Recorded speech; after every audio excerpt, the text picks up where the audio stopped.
reality of building a business is very, very difficult. Every level that you hit, there's a lot of things that suck that you just won't want to do. What you're capable of is on the other side. I don't feel like it. And if you're committed to what it is that you're trying to do, nothing is going to stop you from getting there. Welcome back to another episode of Real Business Owners with myself, Trevor Cowley. Today, I don't know if I should call him a friend. I was like, it just depends on the day. I mean, this guy's giving me more shit than I think anybody on the planet.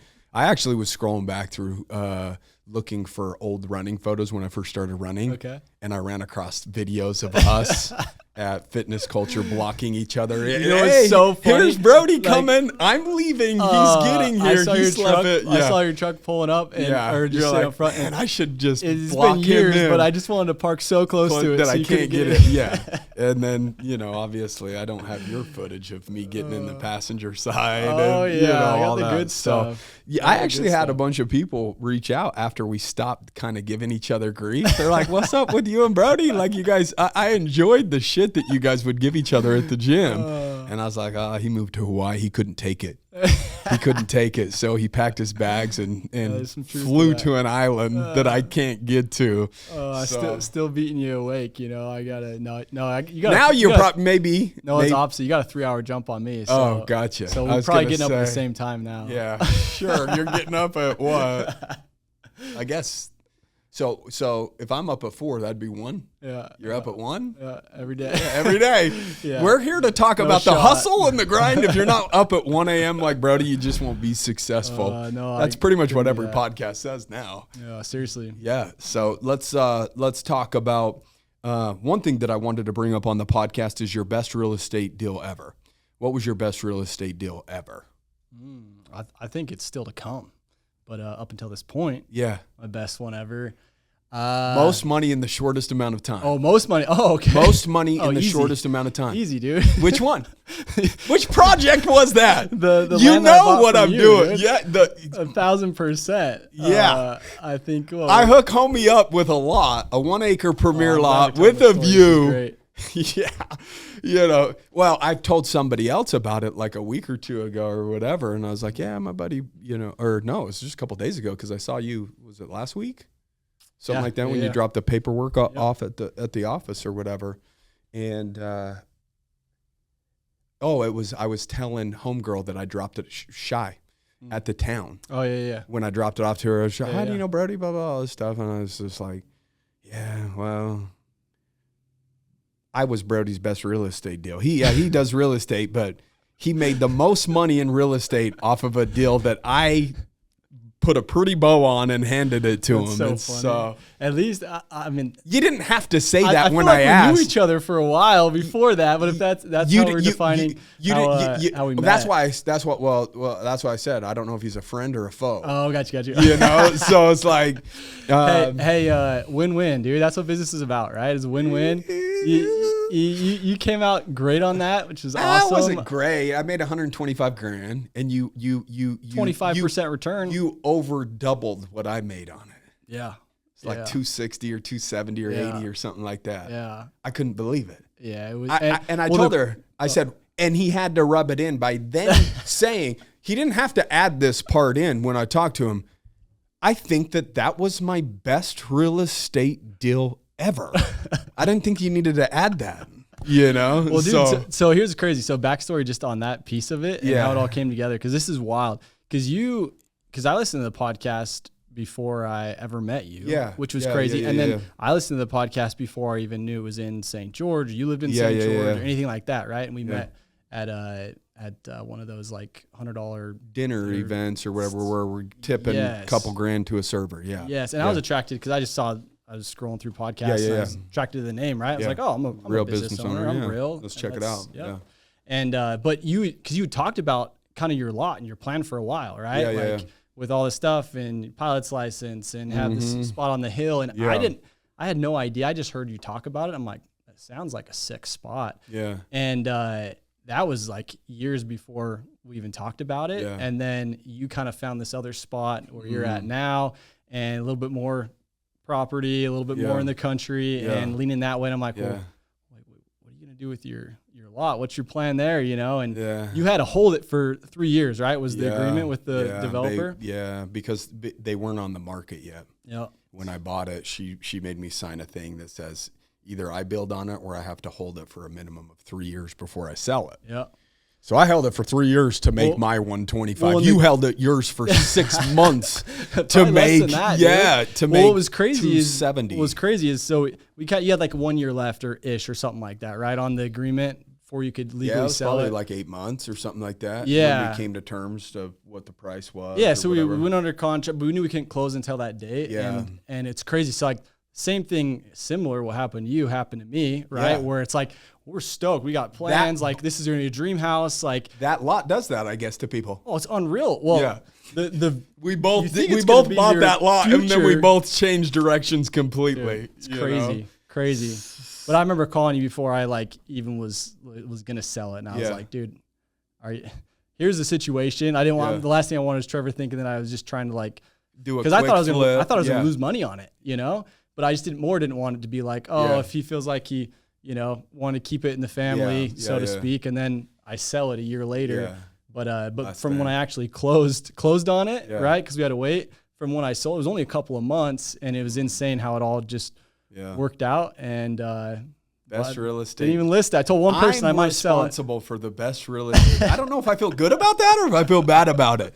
But you should feel good, man. Yeah. Well, I did. I've told people that. I'm like, dude, the fact is, the Parade of Homes was coming up, and it's always in like February, March, and the deadline thing was March for me for my 3 year. And so I was like, I can put for sale by owner or whatever out front for like 700 because there's Parade of Home houses up there or whatever. Yeah.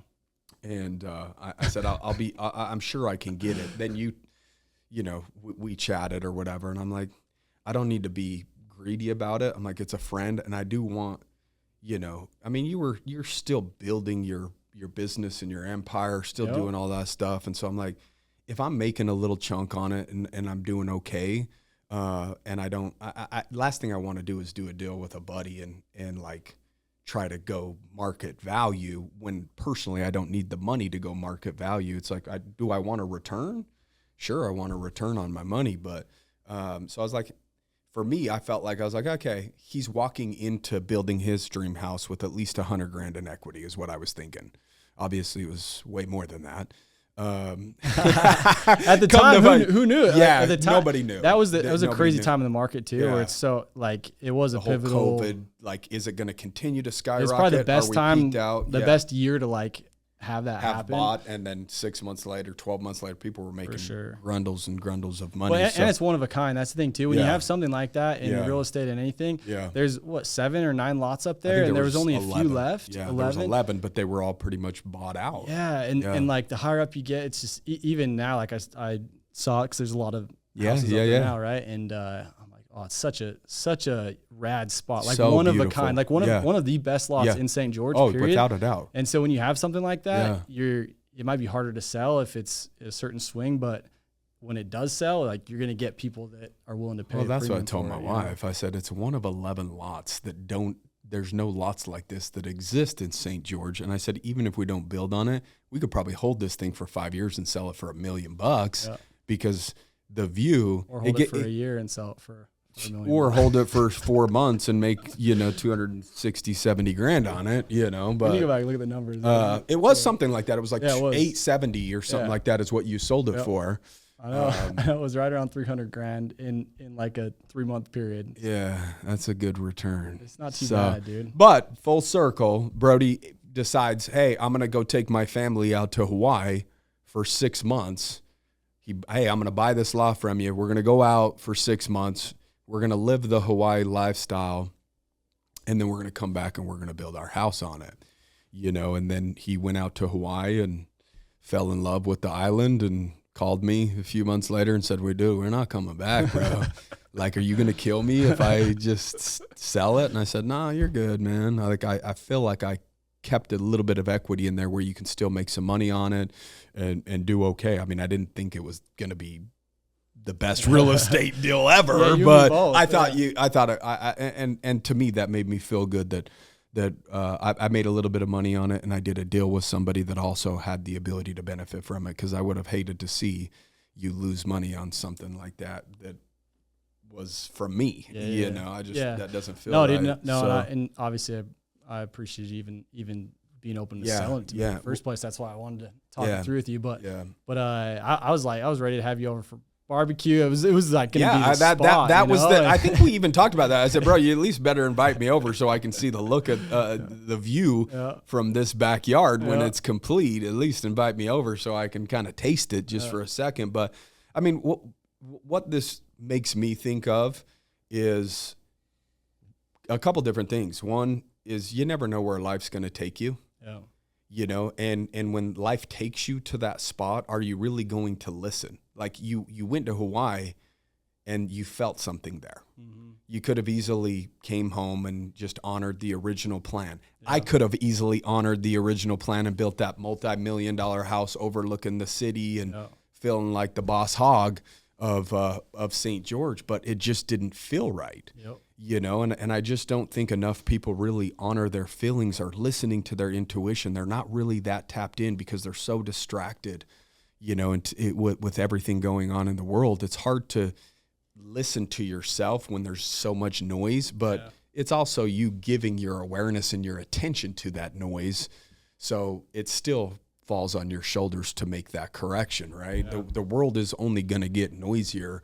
So, well, and it's crazy too how we ended up there, and it's kind of just, I guess, how life goes. You get a little piece by piece by piece, and then looking back, you're like, oh, this was the path I was following all along to get me here. But I set a goal like a while back of just traveling for 1 month out of the year with my family, and I did sales for a long time, right? So I had a little bit of flexibility with my schedule. And so we went to St. Thomas this 1 year, and still, I guess, in the U.S., U.S. Virgin Islands. But and anyhow, just being on that island, and we got a place on the beach for a month. And I remember, like, we took our nanny out there, so we had a sitter, still worked, in the mornings, and then went to the beach every day. And I just remember, like, a few weeks in, I was like, whoa. Like, business is still good, like, if not better, because I feel better. And I'm super present as a dad. Like this is great. And so that led to just putting on the goal board, like, oh, I want to get a beach house, because then have a spot. And I'm like, oh, I'm a real estate investor. And I actually went to a real estate mastermind on Maui a few months after that. And I'm like, oh, let's start looking here. We started looking in St. Thomas for a while. And then like, let's look here while we're here. And I'm like, I can get creative. There should be a way I can buy a beach house that has a few units, and then still maybe have one that I can come and visit and back and forth to. That's your spot, and then rent out the other ones or whatever. And so that's what we did. Like bought this place there, and there's a main house and two, smaller units with it, and then rehabbed it, over like a couple months, and then like, you know what? It's finished. Let's just go move out there for like 6 months. Mm-hmm. Just kind of like have that experience. And that was like midway through there, and it was perfect timing because like, we just sold our other house, had this lot that we were stoked to like. Everything was settled at home. You're coming back. This house sold. You know where you're going to build. You're just going to go enjoy friends, time for like 6 months. Locked in, and man, just didn't ever leave. And so it's just crazy. What is just like the surf culture laid back? Is it just always sunny? Those are always positives, but like not a whole lot of people, first off, will go do something for a month or 6 months or whatever. I think your kids were still pretty young. They weren't in school yet or anything like that. It's like, hey, we can get away with this for now. And then you just pretty much turned it into your life and your lifestyle. Why Hawaii though? Yeah, I mean, Hawaii just kind of worked out from that standpoint of like that was the goal, is like have a spot on an island somewhere, and we had just been there and looked at a few different islands, it wasn't places. A beach; it was technically an island beach that you really wanted. It was not like a beach house in Cali or Florida. You wanted. I just like the idea of being like present, being in nature, and being like just that feel, right? Or you don't have your shoes on, and you're just like you're more grounded almost. You really are, honestly. And I think that's what like solidified itself once we were out there, was like, whoa, dude, like my kids, they want to be outside. Like I'm outside. Like it was just a completely different, slower pace of life. So. Which was great. I mean, it's still like I love going hard. Like I love grinding. I love like building. That's so fun for me. But you know how it is. Like if you're just go, and I feel like you just don't realize how important your environment is. Mm-hmm. And I've always been a just environment guy. Yeah. How you feel is how you function, and just being out there. It's like, dude, I feel really good. And the only thing that was missing was like having a little bit more land. And then like 2 years ago, we bought a different place out there with some land now. So now it like checks all the boxes. And so I don't know. It's we come back maybe, but like for now, it have you guys talked about that? Like, hey, do you want to move back? Do you?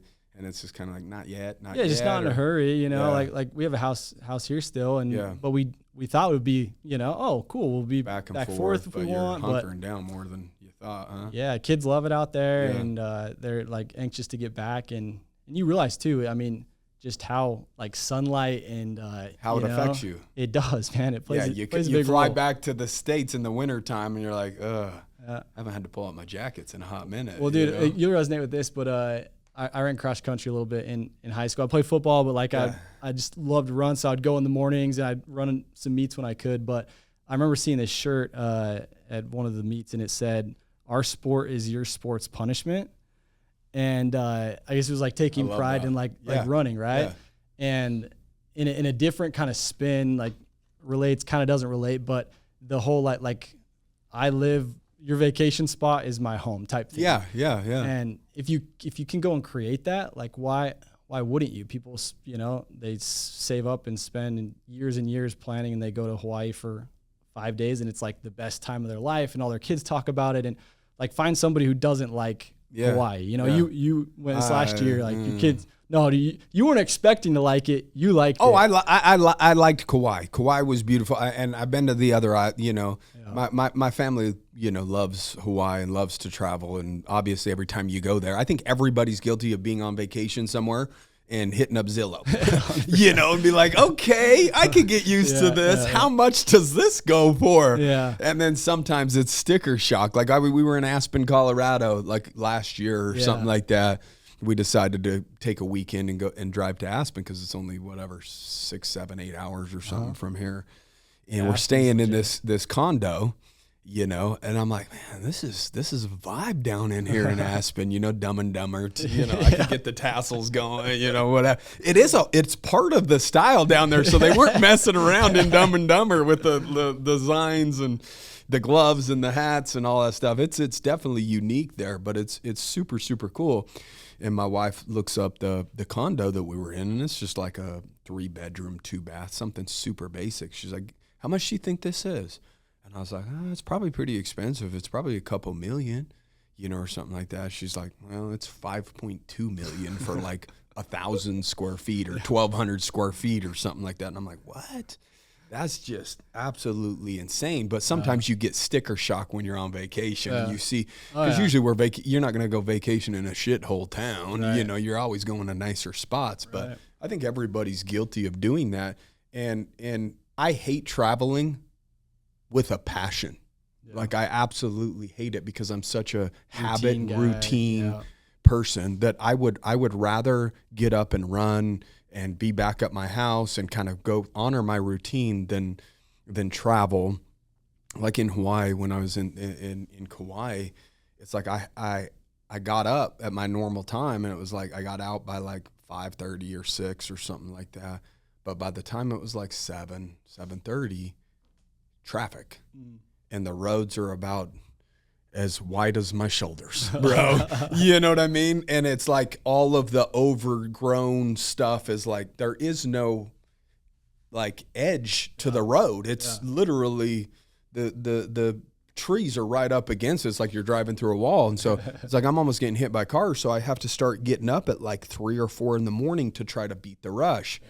My wife schedules family pictures at 5:30 one morning. I'm like, why'd you do that? She's like, you can run after. I'm like, you know how busy it is? I'm going to get hit by a car, you know? And so, I mean, the trails. It was, I probably should have, but at the end of the day, I was like, it's just best to walk out the front door, get it done and get back. And so it was like, you got me up at 2 a.m. for this damn family pictures and stuff. So, it was beautiful. It really, really was. But I was ready to be home. For sure, dude. And nothing's like being home. Like, it doesn't matter where you're at. Just getting back home feels. But what I was gonna say is, like, I hate vacationing and traveling. But if I had the spot that was mine, to where it's my bed, it's my shitter, my clothes are there, and it feels like that there's some familiarity, and I could create a routine from that spot and find my trails or my running or whatever, then that's a little bit different than going somewhere for 5 days and then dipping out, because it's always all new within that time frame. You don't know where to go and all that. So, that would be fun to do that at one point. But I think like I don't know. The point of it for me, the moral of the story of all of it is, a lot of people think they're not in control of their environment, or they can't curate it the way they want to. And that's where I'm like, no, you can, you can. And, moving to Maui, like, it's not an easy thing to like pack up. Like, you got friends, you got family, you're like kind of starting over, and so big time. A lot of people think like, oh, of course I can go do that. But a lot of people can't, they realize it kind of spits you out if you're not willing to just kind of immerse yourself. And I think that, that's one of the reasons I love real estate. And even that house that we first bought when we moved out there, right? Like, you still have that one? Still have it. Yeah. Still have it. Airbnb in it? Just rented out like some families. Oh, gotcha. Their house burnt down in the fire, stay there now. And then I have a couple people that work for me that live there too, which is nice. It's kind of like part of how they kind of like mini spots or something on the same property. Yeah. They call them ohanas out there, which means family, but it's like a casita version, Hawaii version of a casita. Is it even the size of a casita? It depends what kind of casita. How big? They're small. They're studios. Yeah, so it's like a little shed almost. Well, one's 1 bedroom, one's a studio. So just a little sink, toilet, and bed, pretty much. I mean, that's all you really need, especially if you're young and out in Hawaii working for you. Is it your video guy or something like that? Perfect. Yeah. Yep. And with that, like even then you can't find that. Like that rents, if I were to rent it out on its own, $3,500 for a studio. Wow. A studio, like, I don't know how many square feet. How do people survive out there? Like the locals and stuff. That's the thing, dude. It's tough. It's super tough. It's because everything's so inflated and so expensive. And now you imagine the grocery, the fire. Like, you and I haven't talked about that a ton, but I mean, you imagine that's where I live, is in Lahaina, and so you have a fire that comes through, and absolutely. I mean, takes out like. It's one thing to see it on the news and see pictures, bro. It's probably a completely different story to see it. Oh, to see it and to live it, you know, like being there. Like, after we had just gotten back home, we were traveling for like 3 months, and it was like 2 days after we got back. Yeah. And had this other house under contract that I'm in now, and the fire came right between. They're like 5 miles apart, and right between both of those. So like most of our friends out there, like, their house got burnt down. Yeah. All their stuff, all their everything, and then a lot of families that like went to church with and stuff, they're stuck paying two bills, they're paying rent, right? And their mortgage. To pay rent and their mortgage, and insurance doesn't cover, stops paying out, and all the things. So it's really real and raw. And do you feel like, I mean, we can go down a rabbit hole of conspiracies, but do you feel like that there's any conspiracy with that? I'm not like a huge conspiracy guy, as much as I just try to like look for the best, as much as possible. But I don't know. I don't think so. I think especially after there's a lot that I don't what know. Are they doing now? What are they doing now?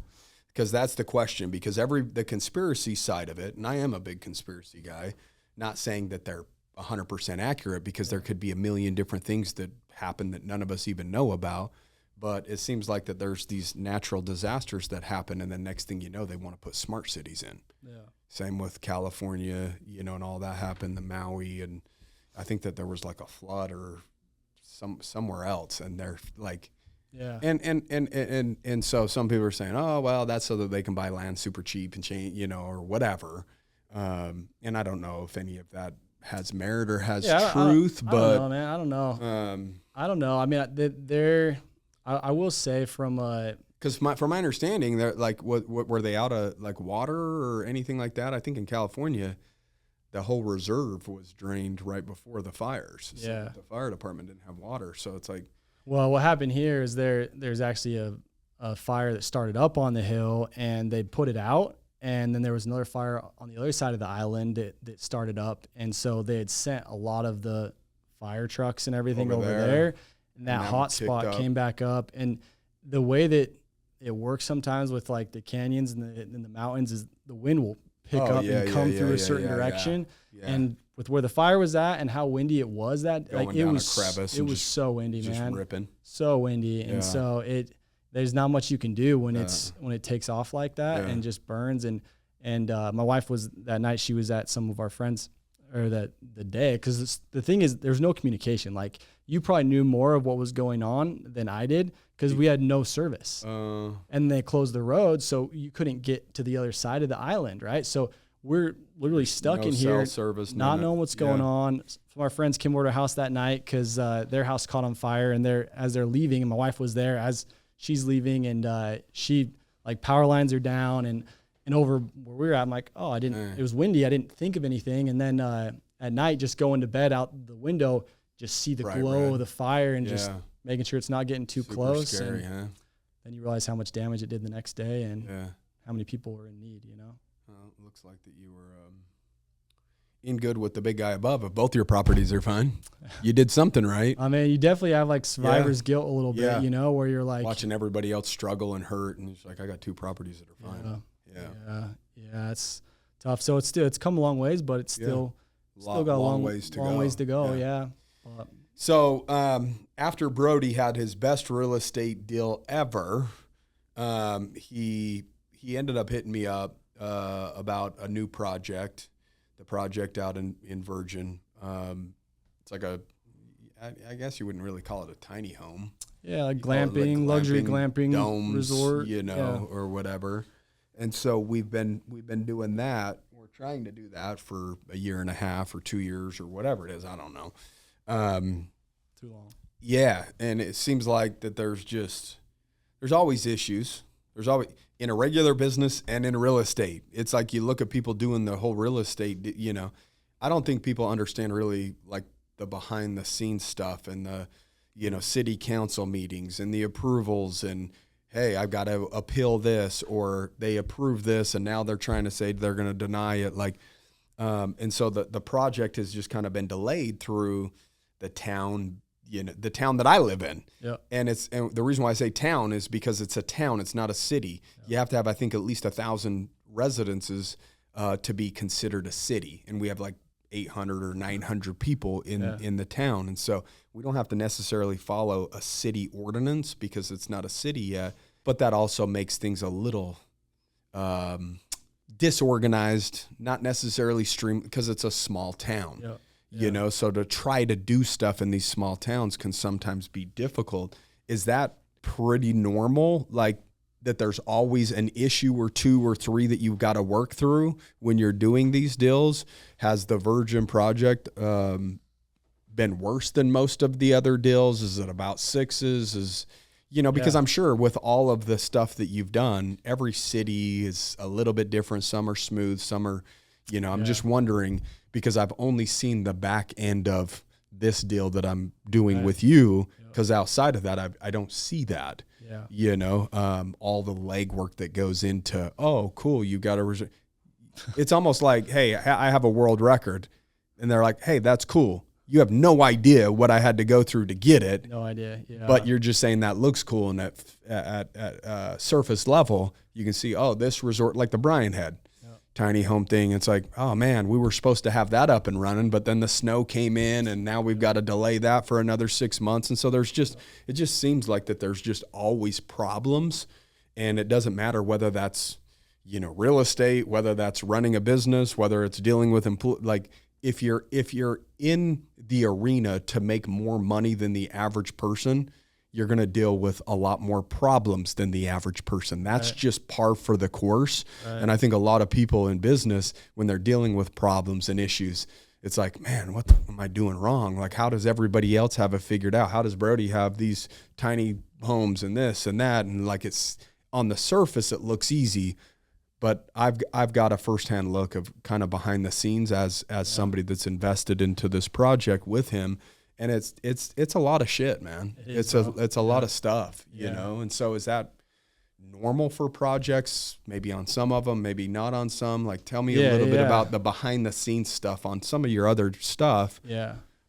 So that people can kind of get an idea of like really what it takes, because you know, we've put money into a project and the money sat there for a year and a half. It's not like when you start doing a big project like that where you're buying land and developing raw land, that you already know going into it that you're not going to make money probably for a year, 2 years. Like, and that's what I expect. I don't ever blow you up and say, where are we at? What's the deal? I've got all this money tied, you know. I don't ever do that, because I'm like, one, Brody's just as serious about having this thing, you know, kick out revenue and getting paid as anybody else. And so it's like, my trust is there. So that's why I don't necessarily, but it's just, for me as an outsider, it was kind of crazy to see just some of the bullshit that happens. You know? Yeah. And it's, so first off, that's not normal to this degree, right? There's always maybe a problem or two, but you 1,000%, always problems. And I think that, and the other thing too, just note, like, this is what's cool about, I said a long time ago, because for the longest time I didn't partner with anybody on any real estate. Yeah. And then finally I was like, you know what, like, if I am going to do something, like, I want to do it with somebody. Let's say we have a business meeting in Mexico. I want it to be people that I want to hang out with, and go golf with. And, and if they don't check that bucket, then like not going to do it. If I can't pull so close to their truck where they can't get in their driver's side door, and if I can't record them getting in the passenger side, I don't want to do business. Depending on how they handle that pressure. How do they handle that? Makes a big difference. Do they talk shit back, or are they actually upset? You know. No, and so I just want to say that. So I appreciate that about you, and all the, like, it's been cool, because this is not normal for me, right? Like I do very, very above and beyond the average real estate deal from a return perspective, from just like, I've been doing it for a long time, and like I'm quality over quantity. I focus on something and I make sure it's really, really good. And so when you've had a project like this with so many uncontrollables, that, and it really it's illegal stuff that's happening that they're getting away with, that they know that it takes time to fight, and we've fought it and we've won it, right? And so now we're finally like on that side of it, but they've gotten away with stuff because they know, like, oh, if they're going to fight it, it's going to take them, you know, all this time. It's going to cost them money. And so most people just fold. Get frustrated and quit. Yeah. And so like that piece of it is frustrating, and it's not normal, but I appreciate just like business partners like you and a couple other guys, this project, it's, they're more like, I'm like, dude, I'm embarrassed because this shouldn't happen. And what's happening is not something that, you know, there might be a hiccup or two, but not necessarily year-long delay. No, not at all. Yeah. But like, everybody's been like, dude, I'm sorry for you. Like, I know you've had it. You weren't planning on putting this much time and effort. Like, man, like, what can I do? Like, and that says so much, man. You've been the same way. Your wife, that's the thing. That's why I'm like, bro, like, I'm at the sneak peek behind the curtain of kind of some of the stuff that really goes down that is really, really frustrating. And it's like, man, what a pain in the ass. And it's the same way. I'm like, that's why I'm like, whatever you need me to do, like, if you want me to go to one of those meetings or whatever, just tell me what you need me to do, because I think that, and I'm sure the other two people are just, how can we support the project, you know? And it's not necessarily, there's maybe a little frustration towards the town, but at the exact same time, I'm like, if I believe in the project, why does it matter if I'm making money a year sooner than or a year later than what I expected? Because 10 years from now, it's not going to matter. You know what I mean? It's 100%. Like long-term vision. And usually with small towns, like, it can go one way or the other, right? They're either like really easy because they don't have a lot of restrictions, and they're really like no processes, so they're like approve. They're like, oh, we've never done this before. Sounds good. And like that's how it was at the town in Bryan. That was super easy, small town. Like, well, we've never had this concept before. Like, I think you could do it. Awesome. Like, awesome. And what happened was we caught Virgin in the middle of the transition where they're like, whoa, we've been doing this way and we don't want to operate that way anymore, which I'm on board with, right? Yeah. But the way they did it was wrong, where we, you know, there's a 6-7 month process of going to their meetings, working through with your engineers and all the plans, making sure you check off everything they need. Boom, boom, boom. Cool. Bring it back. Go to the next one. They say, oh yeah, all that looks awesome. You got everything you need. Cool. Submit this. We submit our building permit. They stamp it. They sign it. Yeah. Right. Yeah. And then 2 weeks later, they change the zoning to where you can no longer have any lodging inside of the commercial zone. And the mayor wants to say, oh yeah, you can't do your project anymore. And it's like, whoa, hold on a second. Like, I get it from that point on. Other people can't do their project.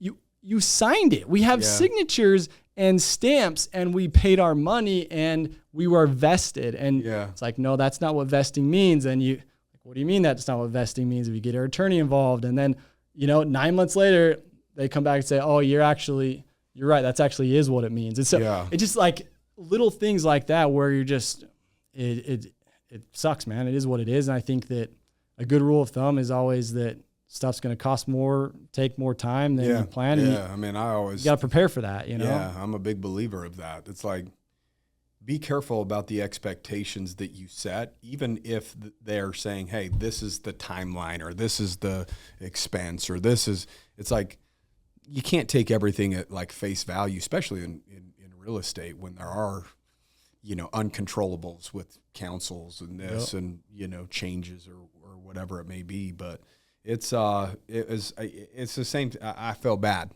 Yeah. I feel like I'm like, what more can I do to help? That's why I'm like, bro, I think I've said it like 2 or 3 times. Like, if you want me to go freaking talk to the mayor, I see her sometimes on my runs. I do. Yeah. And there was one time I had an interaction with her that wasn't so pleasant because they were allowing a tubing business going in and out of my easement to get to the river, dropping people off, and they're zooming in and out past my house. I'm like, hey man, we moved out here for peace and quiet, bro. Now you approved a business to come in and out of here kicking up dust and all this stuff. And so that was the last year that business went in and out of there. It was a one and done, like 2 month window or something like that. Around mowing his lawn, and they cut it. Yeah.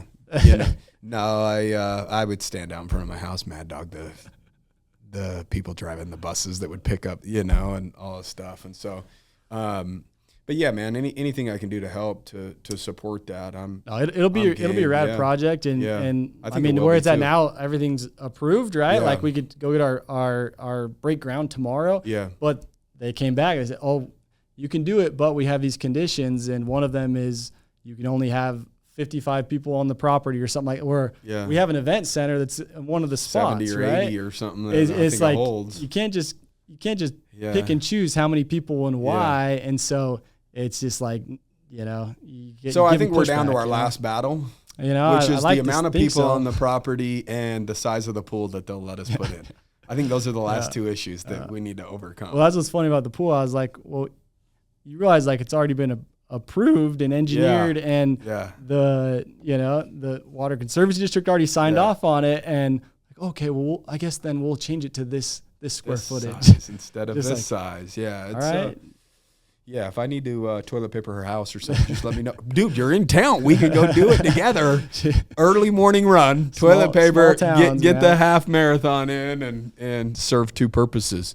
So But it also is a good point just to point out things don't always go to plan, and you kind of have to plan for that. But then, just referencing like the first deal that you're talking about, right? My best ever deal, thanks to Trevor Cowley. Yeah. It's like you have stuff like that where that was one in and out. You can't predict that. You can't try that. You can't intentionally do that. Like if I'd have known that, I might have just flipped it a lot sooner and not even plan on building on it. Yeah. But you'll get some wins like that, and some quick wins, and then some. You can't let it get to your head because you might have something like this that blindsides you a little bit. I guess we need stuff like that to keep us humble, where we don't feel like we got the Midas touch all over the place and start making dumb decisions. Well, I think it's good just talking about it too, though, because I think the problem is people just hear like the good ones, right? Yeah. And that's all that's focused on. Yeah. And there's ways to mitigate your risk and to have more of the good ones for sure. And you want to learn that, but it starts to, like you said, it becomes this like internal thing. Am I doing something wrong? Like I'm going through this time. This is hard for me. Like, is anybody else going through this? Should I throw my hands up at this project, sell the land? And, I mean, all those thoughts, I'm sure, are like, when's the finish line, right? Yep. And I think even in business, you're in business for 2 years. You're like, when am I going to get rich? Yeah. Where's the finish line? When's the payoff, right? And then the doubts start creeping in. Like, is it going to pay off? Is this worth pursuing or whatever it is? Those are all natural human and I care more about thoughts. You guys and my partners, and I don't want to lose money, of course not. But like less important than that is, or more important than that is, like I want to make sure my relationships are good with these guys. That's really what's made me so frustrated at the town, because they've told me stuff, they've signed stuff and said like, you're good to go. And so that's what I communicate to my partners. Yeah. And then they come back and yank the rug illegally. Yeah. And it's just like, now I have to go back to you guys and be like, this happened. And I feel like it loses trust for me. And that's the part that stings, I'm like, I'd rather lose money than lose trust, you know? And that's what's frustrating. I don't think any trust is. And I guess that's part of the reason why you want to do business with good people, because if you just take money from anybody and it's somebody's last 50 grand or 100 grand and they're over there expecting returns immediately that they're going to live off of, that's a whole different story. I never put money out there that I'm not willing to either lose or break even on or what. It's risk. It is. And if you want a greater reward than average, you're going to have to take a little bit of risk, and with risk, you're going to lose some. I mean, I'm sure you've had your worst real estate deal ever. I was your best. At least I wasn't your worst. Yeah.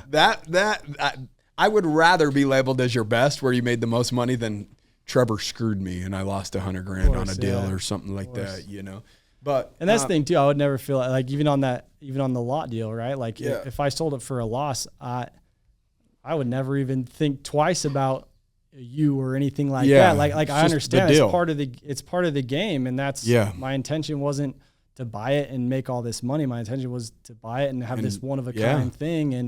And I'm not gonna be mad at Trevor if the market changes, or that's on me. You never know. I think we even talked about that. I said, I think that there's a little equity in there, and you're like, who knows? The market can change anytime. There may be now, but you never know. It could be worth $500,000 a year from now, not 900,000 or whatever.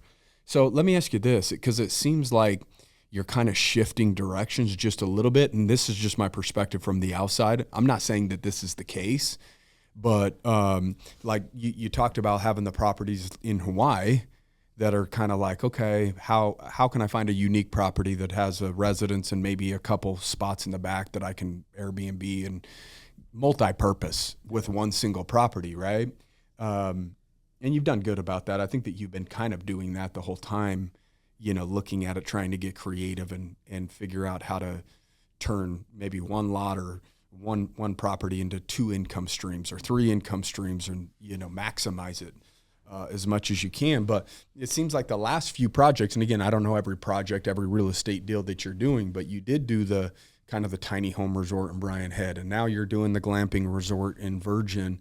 And there's so many different ways to make money in real estate. Like, you got the people that swear by the Airbnb or short-term rentals. And again, some people are saying that that's kind of fading down just a little bit because the market's got way more competitive because it was so good that it kind of gets flooded. Mm-hmm. And so now you can get an Airbnb.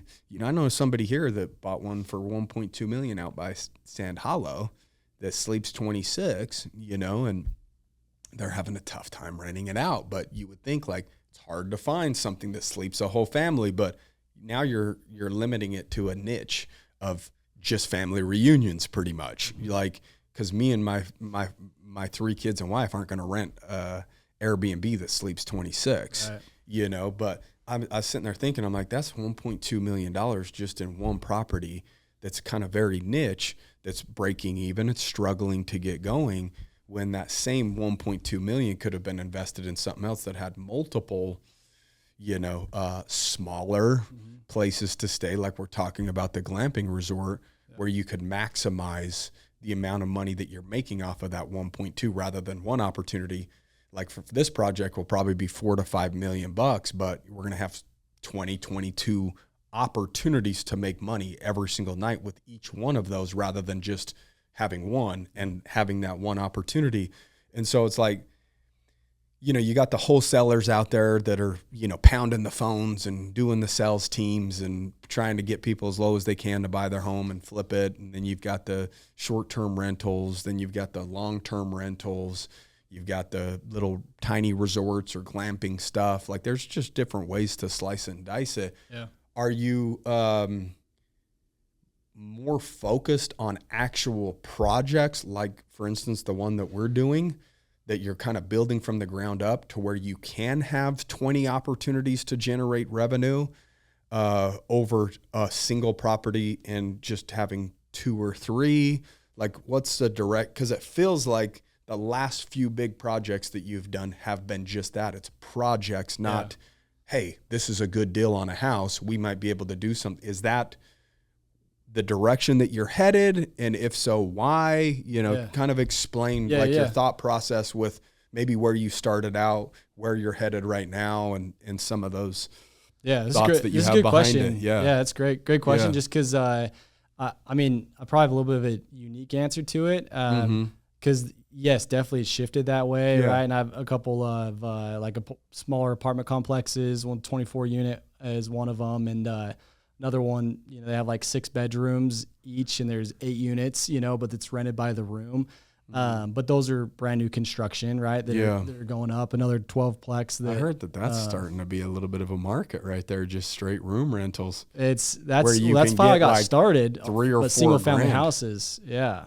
For a spot that would normally rent out for $2,000 a month. Or something like that. Yep. And that's actually how I got started. And kind of like, I guess my answer to that question is, there's different strategies that serve you at different times in your life. And I've done a ton of different strategies within real estate. Probably almost anything you can think of, I've done it with dabbled in estate. it. Yeah. At least done a deal or two because of it.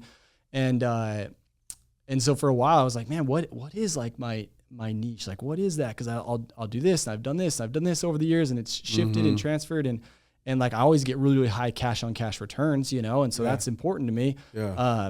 But like, I haven't been just the Airbnb guy, even though I have a handful of those. I haven't been just student housing, even though I have a handful of that. I haven't been just long-term. Just the apartment guy, or just this, Yeah. And so really, like, what I've realized for me, is I'm a lifestyle investor. Like, I love doing real estate that is going to basically like put me in a good spot in my lifestyle. So like the Hawaii move, right? Like, that whole concept of it is, I wanted, like, hey, how can I go to a beach house that doesn't cost me any money, right? And so that house, right? Like, I did what's called like the BRRRR strategy on that, where I bought this house, and prices are different there, but it was $1 million, and this is worst house on the block, on the cul-de-sac. Put $200,000 into it, right? So I'm into it 1.2, and I got a hard money loan for that, right? For the 1.2, yeah. I put a 10% down on that hard money loan, and then they loaned me. So I put down $100,000. They loaned me $900K plus $200K for the rehab, right? So, and then what I did was, after fixed it all up, because those units all rented out and rents are a lot higher there, there's 3 income streams there. And based on how they value it now with those 3 income streams, they came out and appraised it for 1.65. This is in a 6-month period, right? So I'm paying a little bit to borrow that hard money. It was one point, right, to borrow it, and then it was 10% that I was paying on it, and then refinanced it. So now I'm into this 1.2, right, plus a little bit extra for the money that I borrowed and those fees, and then it appraises for 1.65. So in 6 months, without me really needing to be the one that swings the hammer, I have this, sweat equity, so to speak, of $400,000, and like, it's $400,000 in 6 months. And so then I refinanced it into long-term financing and used that $400K, that extra equity. Yep. Not only did I pay myself back that $100K, but I used that $400K as a down payment. And then I think I made like $26,000 that I was able to pull out of it tax-free. The rest was the down payment. And so, point being, like, a lot of people, they control the narrative, like, oh, like, must be nice, right? Or like, oh, how do you have a place there? It's a really expensive market. Or like, you're younger than me. How does this happen? That's not fair, whatever, right? Yeah. And it's just like, there's always a way to go and do it and figure it out and slice it. And now this property, it makes a couple $1,000s a month, but it didn't cost me a dime. and I have all this equity in it. 26 grand in your pocket. It didn't cost you a dime. It made you money. It made me money. It made you money to make money. Yeah, it made me money to make money. But there was a gap there where you paid a little interest, had to put your neck on the line for a hard money loan or, whatever it is. And and just knowing and understanding to like, a lot of people are like, oh, well, what if I don't have $100K to go put down? Well, then you borrow the $100K, right? Like I could have borrowed that as a private loan if I wanted to. You could have texted me and said, yo, Trev, you got 100 grand? I'll give you 120 in 3 months. Yep, 100%. Cool. Who's not going to do that? For something like that, and so you can back it. They'd be in the second position on the property if they needed to, and so there's always a way to go do it and get it done. And that's just how I've looked at like these different real estate deals. Yes, I've shifted more into like I just like having. There's a point where I was like, oh, I can get a higher return on doing what I've done, but it's these older homes and. Is it really like passive and it starts to impact my lifestyle if, something happens and I get a call? And so that's how I started shifting into, I'll actually take a little bit less of a return. It's a less of an ROI from like a money standpoint, but it's a higher mental, stress-free. Yes. Yeah, exactly. Yes, that energy is so important. Well, they say not all money's good money. Yeah. You know what I mean? If it causes you headache, problems, it's like, do you really want to do business with somebody that causes headache, stress? Or do you want to have a customer that's always the headache or the stress or the property or this or whatever? Like, again, this kind of goes back to how we started this podcast in terms of like intuition and feeling and listening to yourself, right? It's like a lot of people will say, oh yeah, well, I can make a little bit more money. I'm willing to make that exchange and bring their quality of life down just to have an extra $2,000 a month. Yeah. And they'll do that. You eventually get to a point where financially it's just like my peace of mind is more valuable than a couple extra bucks here or there or whatever it is. I want to simplify my life and streamline my life. And that to me is what creates a quality of life that's actually worth living. Because a lot of people are making money right now and they're making an exchange, but their quality of life is complete dog shit. And the exchange just really isn't there in terms of the lifestyle that they have the ability to live with the income that they're generating. It's like, you have no lifestyle, but you have money. Yeah. And some people are like, oh, that's just what it is. Yeah, that's what you made it. That's not what it has to be. You have to get fed up enough with your situation where you stop tolerating it to the point where then you're like, hey, there's got to be a better way to do it. Like for me, I think I talked about this on a podcast at one point that it was like, I can't hand off all this control to other people. It's going to crumble. Then it got to the point where it blew up so big and the problems were so big and the stress was so much that I actually didn't care if it failed. Because I'd stare at the wall and being like, dude, I have the money. I have money sitting in the bank. Everything I have is paid. Like, why am I, still doing this? Why am I making this exchange anymore? And then it got to the point where I had to not care about my business anymore before I was willing to give the reins to somebody and be like, dude, you can crash the car. I really don't even care about it that much anymore. Yep. No, I feel it. But I didn't have to do that though. I didn't have to get to that level of frustration to finally say, okay, I'm willing to have somebody else operate the business. I make that mistake all the time. I'll hire, I'll hire based on like vibe and like, oh, it's, and like I can save a couple bucks and do this like hybrid internship thing. And it's like, now it's just like, sometimes it works out, but like it's experience. Did you do this and how do you have a track record with it? And it's going to cost me more money. And that's actually going to save me a lot more money in the future. But like, you don't see that at first, and it actually like hurts you really on. So it's like, you have to kind of go through that and realize that actually spending more money in this area is actually making me more money, or handing off control is actually giving me more control. And that's tough to see in the moment. Yeah. So in some cases, things are the exact opposite of what it appears to be. You think that you're giving up control, which to a certain extent, yes, but you're actually taking control of your life. You're giving up control of the things that bog you down, the things that stress you out, the things that don't create a quality of life that you want to live. So do you want to control those things? Because controlling those things, those other things come with it. And so it's like, I'll just give this up. And I want to, and you're giving that up for the purpose of gaining higher quality of life, right? And the funny thing is the money still came in. Yeah. I just hung on for way longer than I needed to. Yeah. And then that was kind of the thing that was like, okay, well, I really don't, like, how do I actually just build stuff now? Like, even if it's in kind of a startup mode where I'm not the one that's having to do, like, calling all the leads or this or that and the fulfillment, it's like, when people hit me up about opportunities and stuff, they're like, hey, man, are you open to opportunities? I'm like, it just depends. What do you want, my time or my money? Yep. I'm like, I'm very protective now over my time because I value it, because I've already given all my time in exchange for a ton of money. Yeah. And I thought the money was going to bring me some. So now it's like, okay, well, that didn't work out the way I wanted to. I still value having money and financial freedom and security, but I want to do it in a different way that also contributes to a quality of life that I want to actually live. And so it's like, that's the thing, is just most people aren't giving themselves the credit of how much control they really do have over their entire life and their dominion, their being, and how they live, right? And they're just and that's the key. And this is like, well, that relates perfectly to like this real estate thing, right? And you and I were talking a little bit earlier just about like cycles, right? And that's kind of how I've labeled it to make it make sense in my head.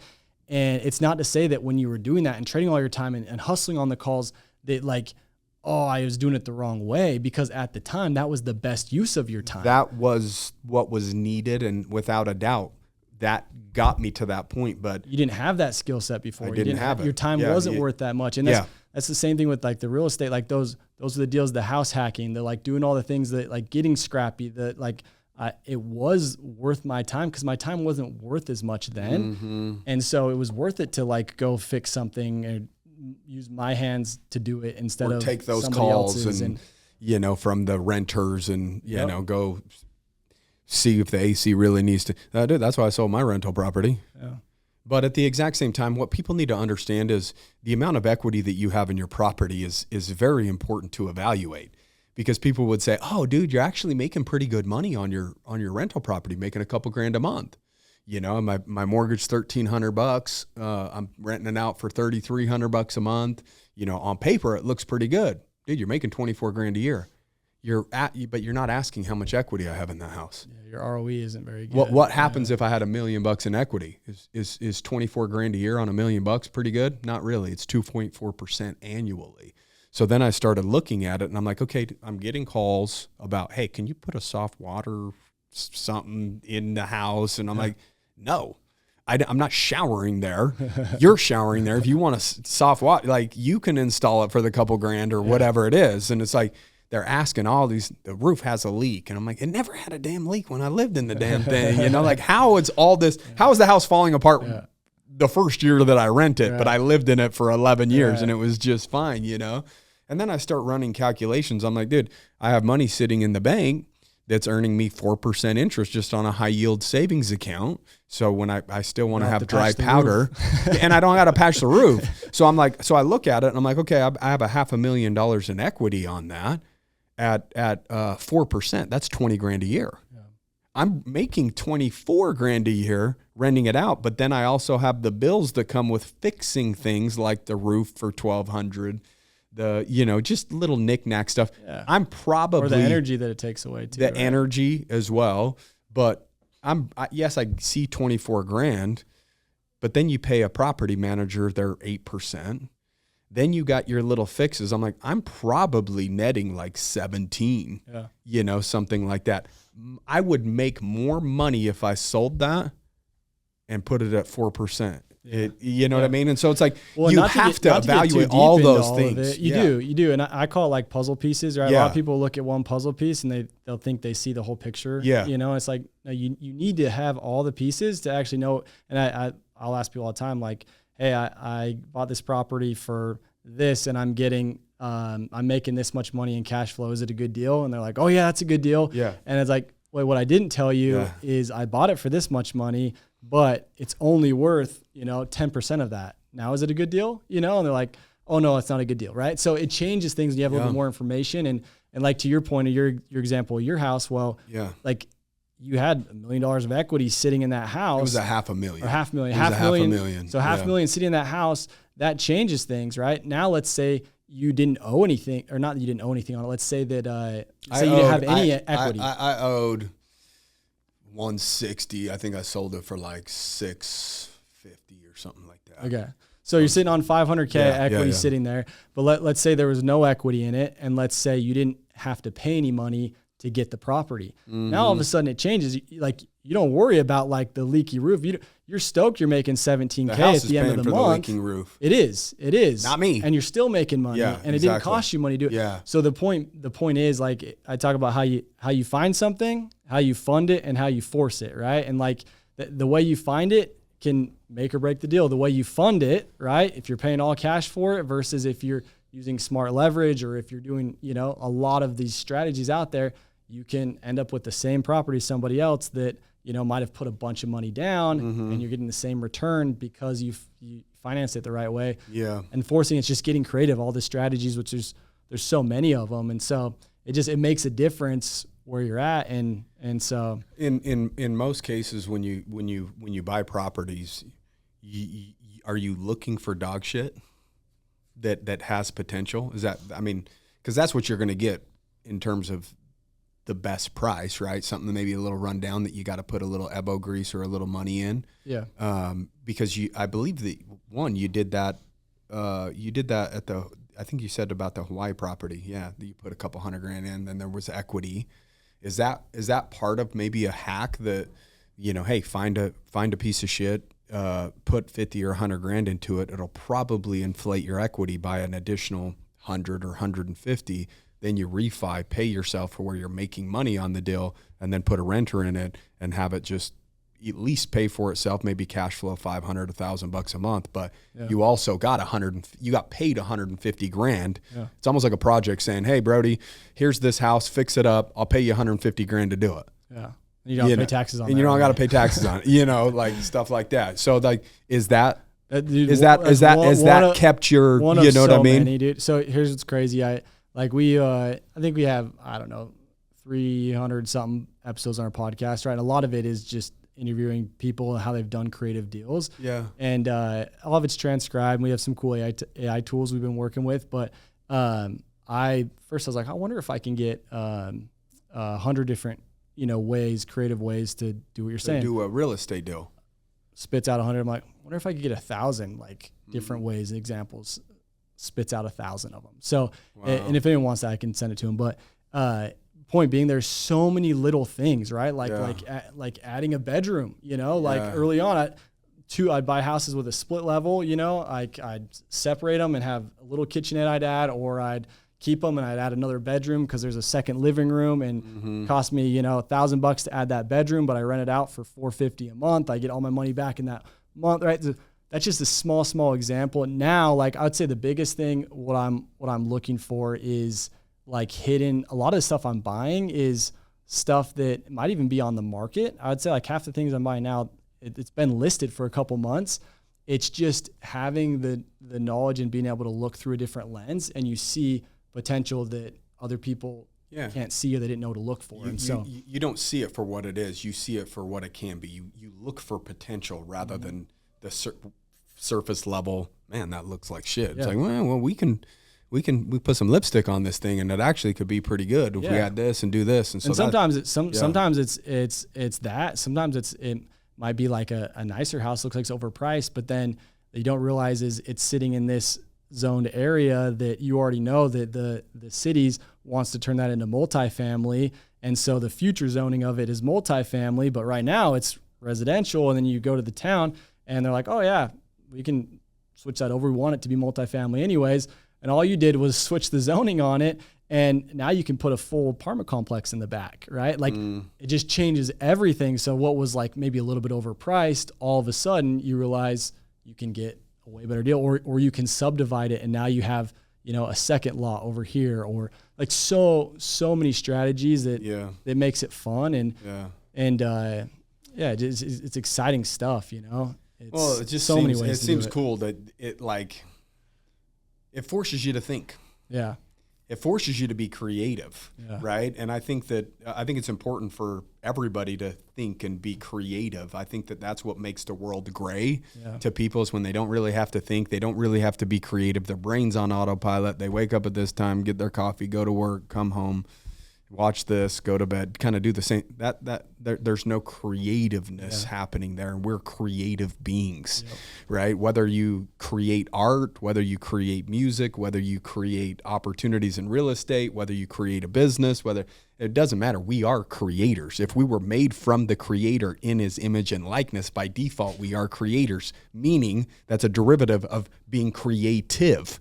And so our quality of life also depends on being creative and utilizing the tools and the resources, our mind, that we've been blessed with. And I think that you do an absolutely incredible job of that. Oh, thank you. You know, I think that I think like real estate is, and that's definitely what I've always been attracted to, that like blank canvas, like, and that's why I love paint? That's why I love goal setting. I love writing down my goals. That's why I love vision boards. I love I'm like, what can I like dream up? And that's why I say like all said and done, if I go back and define what I do in real estate, it's like I'm a lifestyle investor, not like, oh, this extravagant life, right?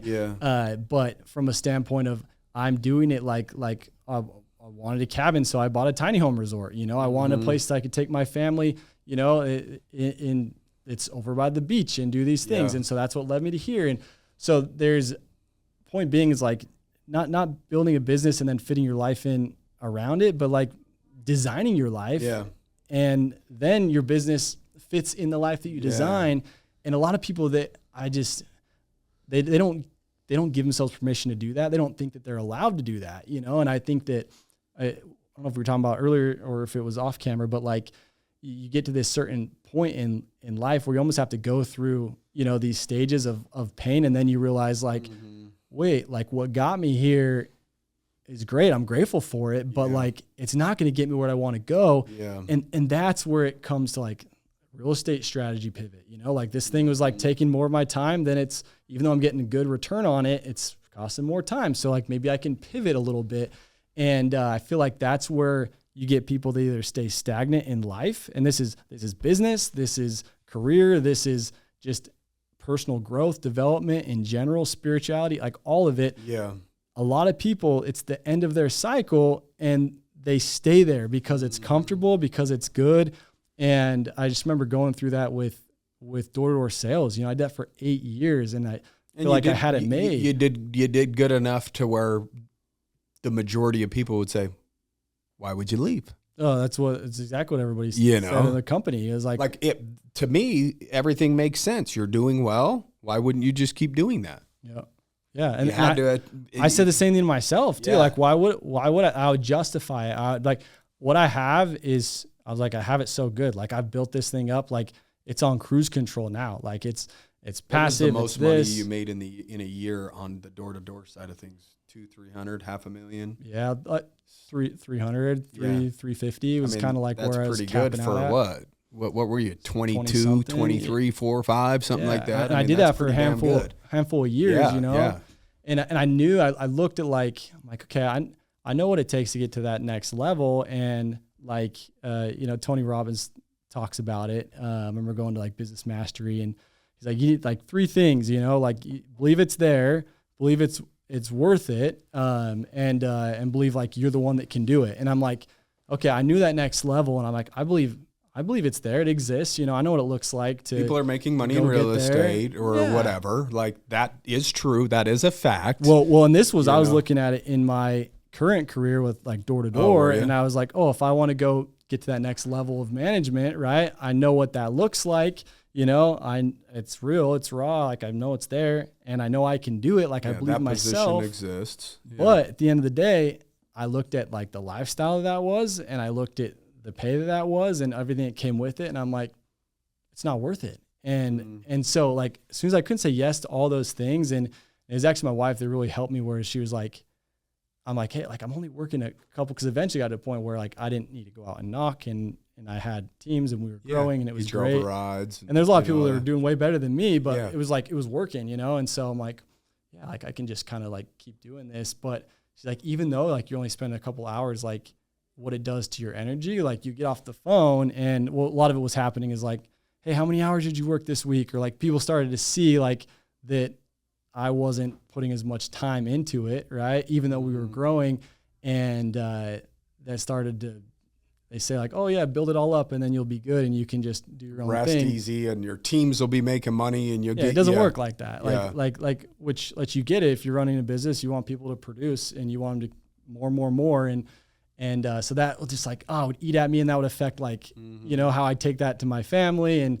And so, yeah, it just kind of hit me one day. It was just like, well, what is that piece of it actually worth? And I'd been justifying holding on to like what was good for so long. And I'm just like, dude, I got it so good. Got so good. Why would I leave? And I didn't realize that like, you can't have good and great at the same time. And if you want to reach for something great, you have to like be willing to let go of something good. And at that point it was tough because I had overrides, residual, equity that was vesting every year. Right. And so it was just like, if I leave, all of that is gone. Disappears. You don't get to keep your equity. Like it's gone. That's the incentive, you know? And that was one of the most difficult decisions, but like one of the most freeing decisions. And I had no idea what I was going to do. And that year, actually that first quarter of the year, I replaced my income from there, and I went and 4X'd it that first year leaving, having no idea what I was going to go do or where I was going to end up. And I see it so often now where I'm like, I was at the end of that cycle, and it was what got me here. And a lot of people say like, oh, you can't be ungrateful for everything that they got you here. So you just have to keep doing it. No. Yeah. I'm grateful. Like I don't regret, doing it as long as I did. I was so grateful for the opportunity. Like it gave me so much. And I tell everybody that, but like, just because it got me here, it didn't mean it was going to get me to where I needed to go next. Yeah, but it's not going to serve 35-year-old Brody or 40-year-old Brody, you know? No. And not even from a financial standpoint, that was for sure part of it. You feel like you're capable of something more, but just from like an impact and a fulfillment standpoint, and that's like, I feel like that's my message now is just like, dude, if someone's sitting here feeling like, I feel like I'm capable of more, or like it's just not quite there, it's not quite meshing, like that's a sign, that's like a real thing. And if you ignore that, that's when you end up depressed, that's when you end up stagnant, that's when you end up coasting in life because you're just complacent. And so it's the sign to like do something scary, the end of a cycle, but get into that new cycle. And you were talking about, now I remember you were talking about, I was talking about 37 miles. Yeah. You're like I need something. And even the listeners have heard that, a new cycle of like, when I started, I didn't talk about running, and I liked to party and drink a little bit here and there. Like, I really didn't start taking the self-improvement thing crazy serious until even a couple years in, where I was preaching it. I'd give myself credit because I'm like, I go to the gym, I make a little bit of money, I can have my weekends and have fun and party because I'm doing better than most, blah, blah, blah, blah. Like you're justifying it in all these different ways. But finally got to the point where I'm like, dude, I'm sitting here preaching to people like they should keep evolving and expanding and pushing themselves. And I'm like, I still go to the gym for the same amount of time, every week. I still, like I had challenged myself to get to that point, and then I got to that point and was like, okay, this is no longer a challenge. This is now just the way that I live. I'm not expanding myself, staying in the way that I live. I've got to throw myself a curveball. I've got to do something a little bit different. And it's like when you're really at a low spot and you're dealing with a midlife crisis, that crisis is basically somebody like this standing in the road saying, don't go any further. There's a cliff right there. The road fell off the side of the hill. And that's what it's trying to scream to you and yell to you. You aren't living correct. The path that you're going down isn't the right path for you anymore. The hardest thing about that is you're not going to know what the right path is next, but you have to like start again, trusting your intuition and being alone with yourself and creating. My guess is when you walked away from the one thing, it was like, there was some solitude of like some reflection, like now what? Totally. And nobody really puts themselves in a situation where they're like, now what? Because they don't cut off what they have, their lifeline, their money. But when you cut that off, you're forced to say, now what? Well, I'm saying you can't hold them both at the same. You can't I'm going to check this out, and then if I actually don't like it, I'm going to go back to this. No, you can't. Like if you want to reach for great, you have to be willing to let go of good. And and most people aren't ever willing to do that. So there's nothing wrong with it. And that's what we talked about was the definition of faith. Yeah. If you're holding on to good and holding on to great, it doesn't take any faith because you can just let go and then you got what you got. Yeah.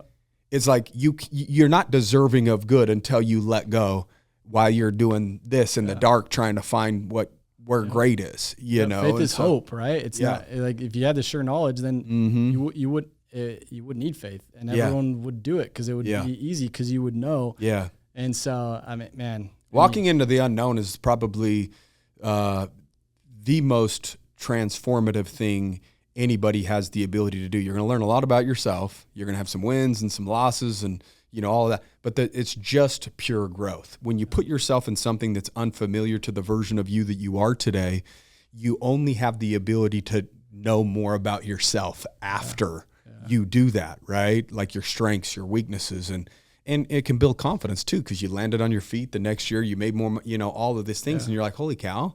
Yeah. My belief is growing. I can really actually design my life and build this thing out the way that I wanted to. But I think even like I know we've joked around about the lot and stuff that both of us almost built our dream homes on a lot. But like you look at now, like both of us have like my house is the smallest house I've ever lived in. Right, mine too. Like, but I love the property. You got like, chickens. We got get our eggs. We got our fruit trees. Yeah. We got like there's just something. The dogs run around. Like there's something about that just like more simple way of living. Calm, peace. Yeah, man. Serenity. It is. You know, watching your kids run around on a little bit of property, you know. And I was just like, do I really want my kids to grow up like being rich as shit, like next to other people that all have $2 to $5 million houses? Is this the lifestyle that I want to raise them in? Yeah. You know, and for me, it was like, man, I want property. I want serenity. I want peace. I want quiet. I need to design this thing a little bit different because I'm honoring the young, poor version of me that looked at the houses on the hill and said, those people are rich. I want to be rich one day. I want the house on the hill. But I'm no longer the young little poor boy. Yeah. I have to tune into who I am right now. Yeah. What does this version of me truly want? Totally, man. You know, and then you make those tweaks just like hey, we want to be in Hawaii for 6 months. Then you go there and like, I have to listen to the way that I'm feeling right now. I don't want to come back. I want to stay here. And life will take you in unexpected places, but you kind of have to go with your intuition. It's like a river. Just kind of flow with it. Don't fight the current. 100%. That's what most people are doing is they're just trying to stay in the same spot. Yeah, or they're so stuck about like the how, right? Like less concerned about the why and where it's like, oh, how am I going to do that? How am I going to get there? My heart, my gut, everything's telling me to do this and lean into this, or like my cycle's over. I need to pivot into this, or I need to, you know, like this house on the hill. Like I say, as my house is on a hill now, but like it's different, you know, but people get there, realize like, oh, it's not everything was cracked up to be, but they stay there because this is what everybody told me it's supposed to look like. This is what the system said is awesome. Even though I'm not happy inside. I'm an ungrateful piece of shit because I'm not grateful for what I have and I have more than others. So, you know, and then you play these games with yourself where I should just appreciate it. Yeah. And yes, you should appreciate. You should have gratitude. You should have those things. But you should also be expanding at the exact same time and listening to your intuition. Yeah. You can't just stay in gratitude and not expand yourself and expect more, you know? And so it's, I think a lot of people wrestle with that. It's like, how do I have what I have? And I'm still, there's a level of dissatisfaction, you know? And it's like, man, people would die to be in my situation, but why am I still dissatisfied? You know? And then you start beating yourself up a little bit that you're an ungrateful bastard with a better life than what most people have. And it's, you know, and then at that point it was like, I got to throw myself a curveball. I guess I'll start running. Yeah. Haven't stopped, you know? And so it's like, it doesn't even matter. It doesn't have to be a transition of moving to Hawaii. It doesn't have to be a transition of changing your business. It could just be a transition of a new habit. Who do I admire and why do I admire them? What are their traits? They're hardworking. They're honest. They have character. They do good business. Like, it's really not that hard. If they're hardworking, what do they work hard at? Do you admire their physique, or, you know, what is it? Then just copy what they do. It's really, it's not that difficult. What habit that you can pick up now that will make you better? Yeah. It doesn't have to be as big and bold of taking your family, moving to an island. It doesn't have to be as big and bold of cutting off a, you know, $300,000 to $500,000 income. But it has to be something. Change has to exist when you're feeling at a low point. Yeah. that's the sign. It's trying to say, please do something a little bit different. Yeah. Give me. You're capable of more. Give me something unfamiliar. Yeah. Well, dude, and how do you grow? How do you grow in life? Like doing the same thing over and over, lifting the same weights, new information, new perspectives. That's why we have, you said Tony Robbins. That's why we've joined masterminds. I want outside perspective. I want to grow. I can't grow with my own personal perspective if I just keep what I know forever. Yeah. Like I need to get. You have to push yourself. You have to act on it, right? Which is it's going to be new. It's going to be uncomfortable. It's going to be, no matter how big or no matter how small too, like it's going to be different at first and difficult and hard. But like, if you avoid that, then you're never going to have that growth. And so it kind of turns into like seeking out those opportunities. Well, I'd rather have a new difficult than a familiar difficult, because a new difficult has the ability to bring me a new result. Yeah. The same difficult doesn't have the ability to bring me a different result. Yeah. It's going to bring me the same one. And if I'm miserable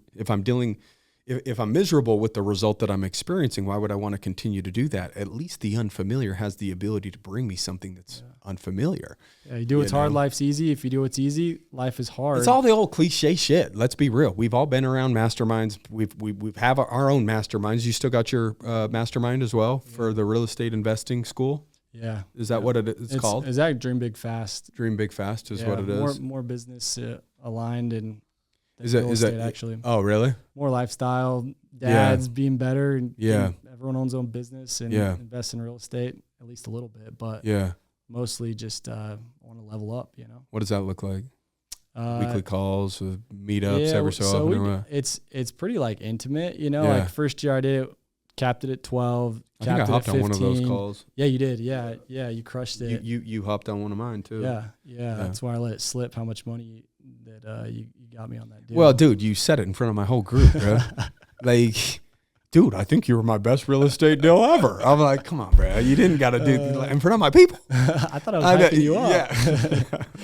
Yeah. But yeah, and then this last year, I capped it at 18. And so I can kind of keep it around that. But we do 3 meetups a year, and we operate off of like a 4-month system. So like every month is a quarter, and we just set goals based on those 4 months. So it's kind of like just really hyper focusing on like the dream big, accountability and just really that's what it is. It's people that, because I'm a huge believer in your best position to serve who you once were. And I feel like, for me, it was, I always had this drive, dude. Like growing up, I think of like sports, everything. I had a ton of drive, and I was the oldest. And so, I feel like I don't know. I didn't have like older brothers that like kind of paved this path, and my dad was busy, like had good intentions, but like I didn't have a lot of that direction. So my drive was just like, I want to get good, and I want it like, so I like wake up early and practice, but I was practicing the wrong way, right? And like just was looking for that direction all along, and so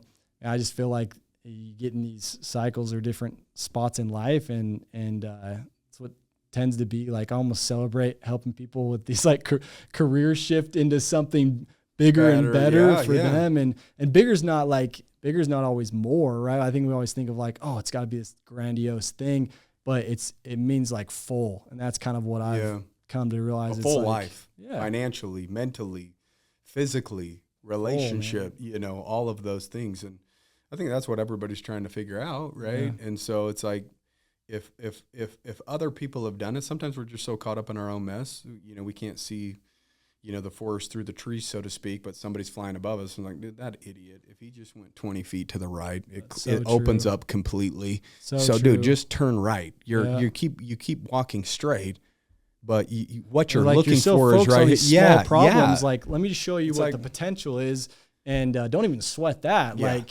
Like this is what you can go do, and you can go build. Open up their eyes a little bit more and expand, because I needed that. I needed to be around people to expand my perspective of what's possible and challenge me and all of those things. And so, those are people I look back and I'm the most grateful for, because like they put the idea in my head and they believed in it more than I believed in it myself. Exactly. And it just planted this vision where it was like something that like I think one of the greatest gifts you can give somebody, because, beforehand, if you ask like, oh, what's your 5-year plan? What's the best day 5 years from now look like? And you describe it, and they're like, you know what I think it looks like for you? Take that like times 10. Yeah. It looks like this, you're doing this and you're capable of this. And they're like, is that allowed? I can do that? And as soon as you start like seeing that, then you can start believing it. Giving them permission to dream bigger. That's it, dude. And think bigger. That's it. And then you give them the tools to do it faster. And that's the other thing too, is just realize that, like it doesn't have to take 5 years. If you can do that and you can do it in 1 year, well, you just bought 5 years of your life, Now you can go live. Like, why do you have to go through the normal ... Well, you don't have to. You don't have to build a little tiny resort in Virgin. We could tell you not to do it. You just pay us, and we'll say, "Oh, don't do that," and then you won't make this. Same. We can tell you exactly what to do. We can tell you exactly what to do. Now. Yeah. Well, that's where we remove the faster part, right? Yeah, exactly. Collapse time that way.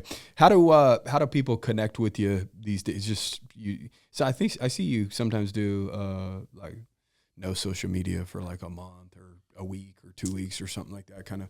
Are you still having people connect through social? Or? Yeah, that's how I'd say. I like to actually be a little more active this year. It's one of your goals. Yeah. I mean, you moved to Hawaii, bro. You become a beach bum, surfing, getting that golden tan. I wish. Listen to the chickens crowing when that's true. Dude, there's something special about it. When I wake up in the mornings or whatever, if I get back from one of my runs and you hear the rooster, some people are like, man, that'd be so annoying to hear in the morning if I was laying in bed. I'm like, it feels like I'm out in the middle of nowhere. Yeah. To me, that sounds like peace. It is, man. Someone's watching our dogs and our house right now. Yeah. And they're just like, it's so quiet. They're like, hear the birds and the quiet, chickens and the little zappy bugs, like all the things. And it's like, dude, something about it, it's just hugging me in nature. Like I feel at peace. But but I do think, and like on the real Ross, like a lot of people are like, oh, you just like fell off the face of the earth, just like doing your thing and having left Hawaii and peace out. See you guys later. There's no social. Some truth to that of just like being centered and just like focus on what's most important. But like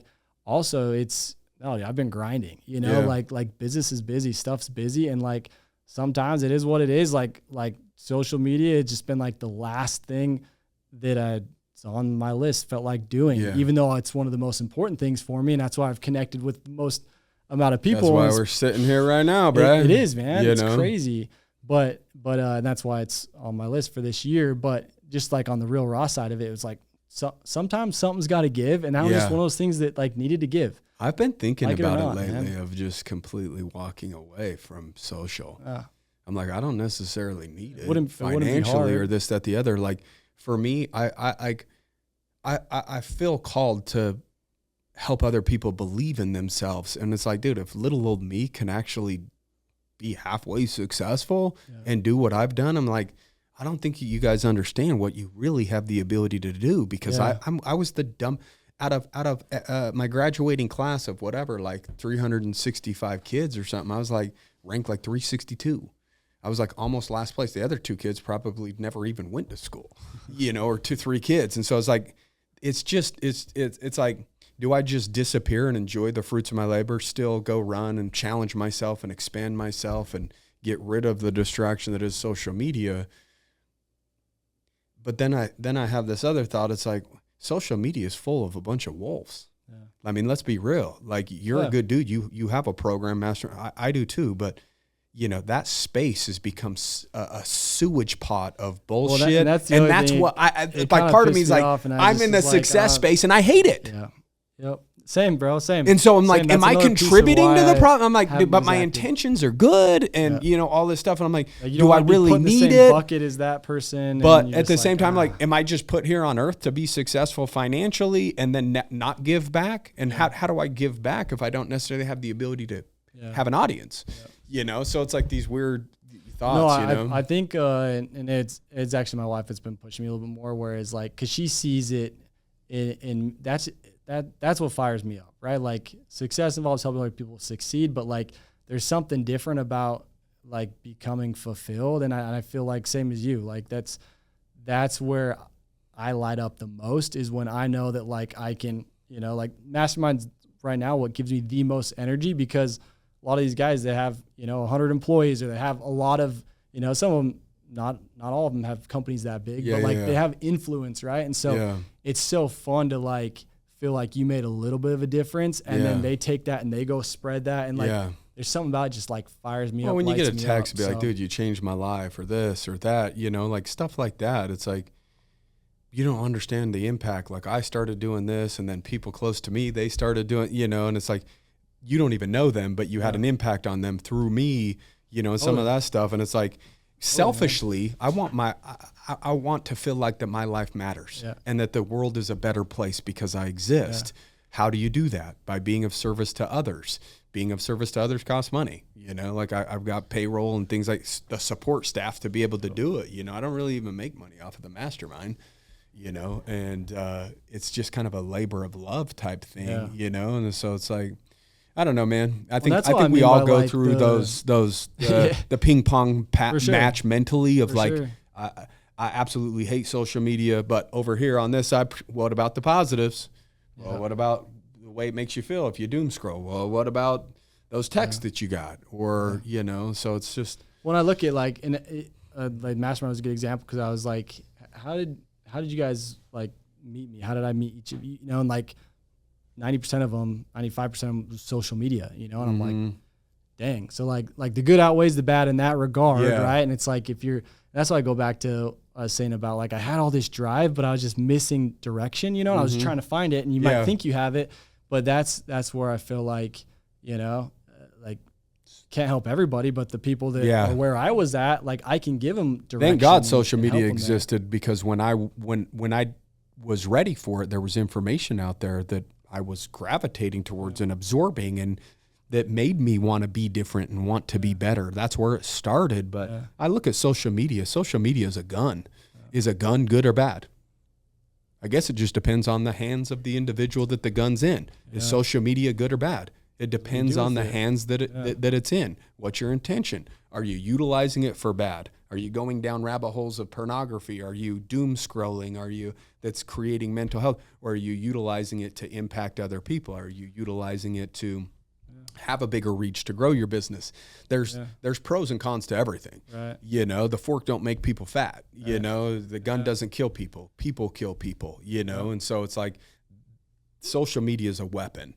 Are you utilizing it against yourself, or are you utilizing it to build and grow and utilizing it as a weapon for positive, you know? Well, and I think like podcasts too, like that's like, dude, that's where when I didn't have that direction, and I didn't like have like those mentors yet, like podcast hosts became my mentor, because I would just consume right just there. boom, boom, boom, boom, boom, boom. You know? And so that's why it's fun doing stuff like this, and hopefully like, you know, hopefully you find Brody, somebody, you know, 6, 7, 8 years, 9 years ago or whatever, that was looking for podcasts to listen to, you know, and then you found one, you know, a few that helped you grow, right? And so, just devour it, you know. And it's just like, you're so grateful for that, right? Because somebody man, they shifted your perspective, and like how much fulfillment did that create for you? How much, you know? Yeah. Money aside, like what did that do for you? Just that one thought, or that idea, or that how it the individual that it turns you into over a 5-year period. It was a slow process, you know, morphing into the individual that you are, but you would have never morphed if you didn't have that seed through some of those conversations that you would listen to. So that's why your story's cool, and I'm glad you're sharing it. You know? It's powerful. We'll keep sharing it. You know, hopefully there's people out there that are benefiting from it in a manner in which is positive. You know, I try to be as uplifting as possible and empowering other people, but at the end of the day, the whole social media thing is, I'm like, dude, I love running now. So like I started making running videos for my own personal one. I'm like, I really honestly don't give a shit if anybody likes them. I like them. Dude, I like them. That's the cycle of it, that's a big part of my life. Like before, I'm like, I would make content of what other people might like. Like, oh yeah, I need to say the F word more. I need to, that's going to get their attention, and that's the hook, and this, that, that. I'm like, I really don't give a shit. This is a big part of my life, and I really like doing it. So I'm going to show you. Don't look. I don't care. Yeah. To me, I watch it on replay 2 or 3 times. Like, hell yeah! Look at my quads, or the, you know, I hype myself up with my own videos. You can like it, not like it. It's that to me that's a fun part of it for me, because I'm doing something that I really, really, really enjoy doing. on that side of it. So we'll see where that goes, huh, Nicky boy? Yep. Zoom on his quads, Nick. Yeah, dude, blow them up a little bit, define them, then drop me the footage. Guys, reach out to Brody if you have real estate questions. Obviously he's a good dude. You guys have heard from Brody a couple different times. Reach out to me if you want the best real estate deal ever. I just seem to find the best ones, So, anywho, we hope you guys enjoyed today's episode. We appreciate you guys tuning in, and as always, keep kicking ass. So yeah, it does make you sound good, huh? Reach out to me if you want the best real estate deal. You thought I hyping you up the whole time. Let's go. I think I'm going to drop a real estate course that's $9,999 and just say, I'm going to teach you how to find your best real estate deals ever. Find a homie that's an idiot that knows nothing about real estate, that has money, and buy his shit. And take advantage of it. Yeah, take advantage. Here we are doing business together, doing deals together, so I'm happy about that. And proud of the path that you took and the man that you are, and your family's expanding. Chatted with your wife for a little bit. She seems like an absolute sweetheart, so hopefully she heals up. And hopefully I get to run with her one day. I know. I'd like to see it. Let's She's probably smoked my ass, it. So I love a little challenge or somebody that I need to keep up with. Usually it's the opposite these days with people that I drag out. She's good at that. So, Anywho, we hope you guys enjoyed it. Keep kicking ass, and we'll see you next week.